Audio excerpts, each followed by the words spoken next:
How low can you go? How low can you go? How low can you go? Just how low can the Minnesota Twins payroll get in 2026? Will they eclipse the 2025 payroll of 130 million? How about 115 million? 100 million? I don't think they eclipse any of those numbers next season. Let's talk about it. As of right now, the Minnesota Twins only have 2 guaranteed contracts on the books, Pablo Lopez and Byron Buxton, totaling about $37 million. And of those 2 players, Pablo Lopez might get traded this offseason. He's probably going to be shopped around at the very least. After those 2, the Minnesota Twins have 10 arbitration-eligible players, and they are estimated by Baseball Prospectus to earn roughly $32 million.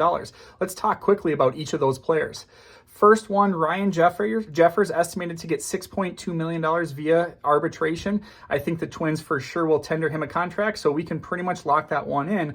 Although it's interesting, Major League Baseball trade rumors did nominate him as the 9th best trade candidate for the offseason. Now, I don't really see that happening just because they don't have another MLB caliber catcher on the roster, but of course they could sign another one for cheaper via free agency.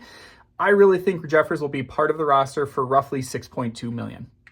Next is Joe Ryan at $6.1 million. He's definitely going to be tendered a contract, but will he be on the 2026 opening day roster? There's already rumors floating around about the Red Sox continuing their pursuit of Joe Ryan. And one way or another, I think either Pablo Lopez or Joe Ryan, maybe even both, get traded this offseason. But for the time being, he will definitely be tendered a contract right around $6 million, just like Jeffers.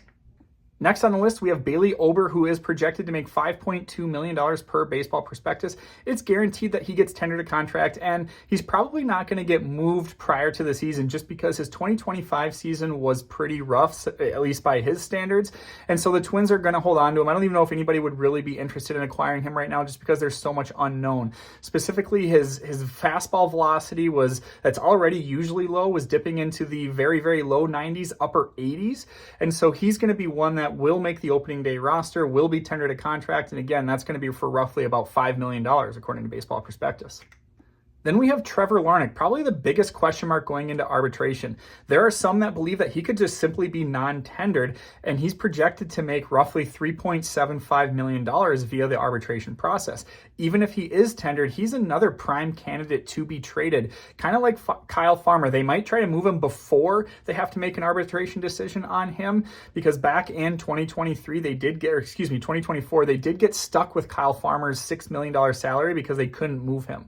One way or another, I really think Trevor Larnach will get moved. So while he's going to be making slightly under $4 million, I don't know if he'll be making that with the Minnesota Twins. And then we have the polarizing Royce Lewis, who's projected to make $3.25 million, according to Baseball Prospectus. Again, a guaranteed tender of a contract for Royce. He's obviously has a lot of upside, a lot of potential. He's still young. He's battled a lot of injuries. Will he be on the Minnesota Twins for the long term? I don't know, but he will be on the Minnesota Twins at the start of the 2026 season.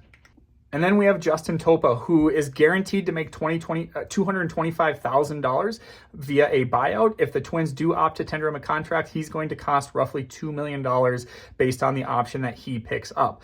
I really think the Twins probably pick up that option just because they need bodies in the bullpen, and $2 million for a serviceable reliever, or a reliever that should be serviceable, is definitely a number that you are going to pay. So let's lock in Justin Topa for $2 million. Then they have Genesis Cabrera, a reliever who didn't get much run in the major leagues at all, projected for $1.5 million. Even though they do need bodies in the bullpen, I think this is one they end up non-tendering. And then probably the best reliever headed into 2026, the Twins closer, will be Cole Sands. He is projected to get $1.3 million in his first year of arbitration.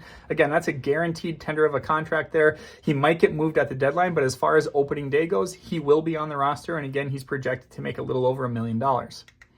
Michael Tonkin is another warm body for the bullpen, projected to make $1.3 million via arbitration. I think they will tender him a contract. Again, they need bodies in the bullpen, so he's a little bit of a no-brainer at that cost. And then the last one is Anthony Misevich. He is projected to make about $1 million. I could see the Twins going either way on this one. Again, yes, they do need bodies, but Misevich was just so unproductive in his small sample in 2025 that they might just let him go, maybe re-sign him to a minor league deal, something like that. Or just hope that one of their guys that are already in AAA can make the club as a reliever and fill that void at a cheaper rate. So again, if they were to tender all 10 players a contract, that would make the arbitration total roughly $32 million. But again, I think that they will only tender 8 or 9 of those guys. Again, Genesis Cabrera, I think, is for sure gone. Trevor Larnach is probably traded, if not non-tendered. So that brings that $32 million down to roughly $27 million. And so if we now look at the guaranteed contracts that we have plus those arbitration totals, the Twins payroll is only at $64 million at this point. And we only have roughly a quarter of the roster filled out.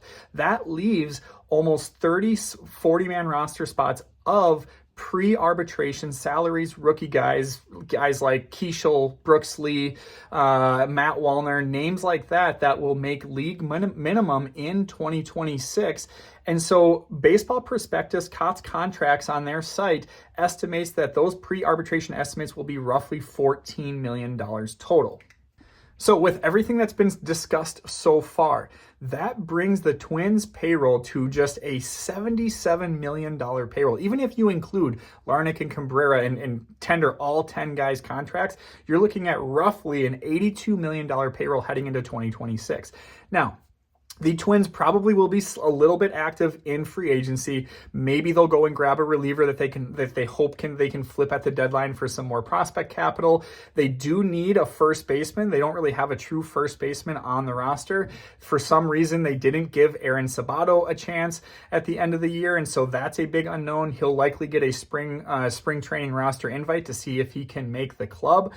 They also need a backup catcher behind Ryan Jeffers. Again, they don't really have anybody in the organization who is ready to serve as a backup to Jeffers at the catcher position. So that's another position of need. Throw in maybe another depth piece, maybe another extra reliever, and you're right around $85 million heading into the 2026 season. And I think that's where the payroll is going to be at the start of the season. And I project it to be even a little bit less as the season goes on, specifically at the trade deadline. Maybe if they don't move Lopez or Ryan at the deadline before the season starts, then they look to move one or both of them at the deadline and really just tank that payroll number. While I think $85 million is probably on the generous side, if that's the total that we end up at or something around there, you're looking at a bottom 5 payroll in all of baseball. If we use the 2025 payrolls to kind of compare, $85 million would roughly put them in 27th place overall in terms of total payroll, which is kind of crazy to think about. I mean, I know we've talked about it a lot, but 2-3 years ago, they were winning wild card series and in the ALDS, and now this is the state of the team. It's really just a sad state of affairs. So just how low can the Twins go? If we were to set the over-under at 80 million, would you take the over or would you take the under? Let us know in the comments and make sure you're keeping track of twinsdaily.com for all the off-season moves.